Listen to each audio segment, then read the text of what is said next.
Dalam kehidupan ini, jangan pernah kosongkan perjalanan kita dengan duniawiya, tapi sambung semua dengan ibadah. Itulah kenapa kita sebenarnya ini sangat istimewa, kata Nabi. Rasulullah mengatakan umatku adalah umat yang terbaik, karena dia meninggalkan satu kebaikan menuju ke kebaikan yang lain. Ini yang harus dipegang. Ini penting sekali.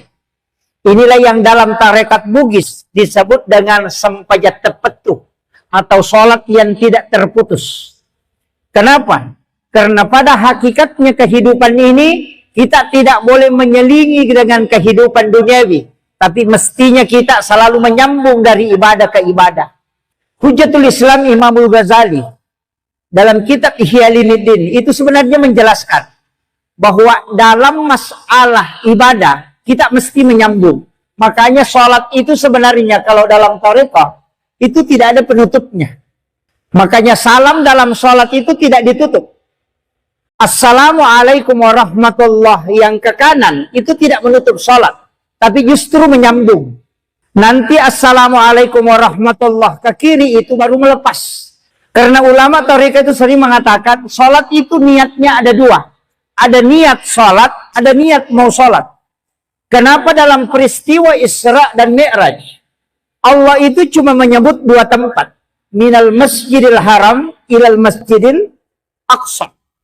Padahal Nabi itu tidak dari situ. Dari Masjidil Haram ke Madinah, dari Madinah ke Bukit Tursina, dari Tursina ke Baitul Lahmi, dari Baitul Lahmi ke Masjidil Aqsa. Kenapa ayat tidak menyebut tempat itu? Minal Masjidil Haram ilal Madinah wa Bukit Tursina wa Baitul Lahmi wa Masjidil Aqsa. Kenapa hanya dua yang disebut? Minal Masjidil Haram ilal Masjidil Aqsa. Itu pesan bahwa kita umatnya Rasulullah mestinya hanya menyambung dua tempat. Dari masjid ke masjid, artinya dari sholat ke sholat. Misalnya tadi, kita sujud terakhir sholat isya. Atau pada saat kita salam, sholat isya, sambung memang dengan niat untuk sholat subuh.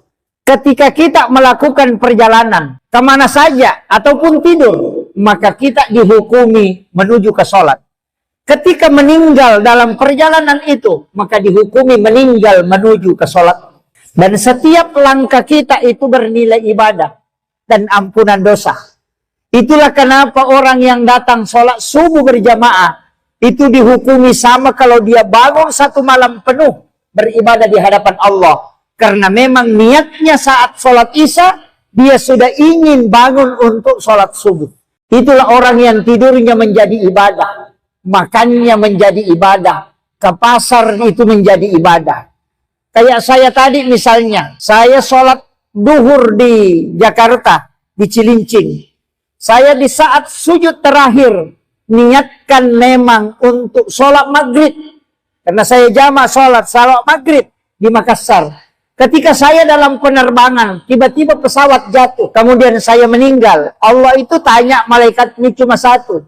Dari mana dan mau kemana? Dia mengatakan dari Jakarta sholat duhur dan asar. Dia mau ke Makassar sholat maghrib. Jadi perjalanan kita dari sholat ke sholat, maka kematian kita adalah kematian yang indah. Itulah yang harus kita lakukan. Inilah yang diajarkan ulama-ulama Bugis yang disebut dengan istilah sempajat tepetu. Artinya sholat tidak boleh terputus. Karena kapan kau menutup sholat dengan salam, maka sholatmu tertutup, maka mesti kau isi di antaranya. Kalau kau tidak isi zikir, maka kau sangat rugi. Karena sholatmu paling lama 5 menit. Kalau hanya 5 menit, kali 5, tidak cukup setengah jam waktu kau pakai beribadah di hadapan Allah. Tapi ketika kau menyambung 24 jam, kau terhitung adalah orang yang menuju sholat. Inilah yang diajarkan ulama kita dan itu tidak boleh hilang.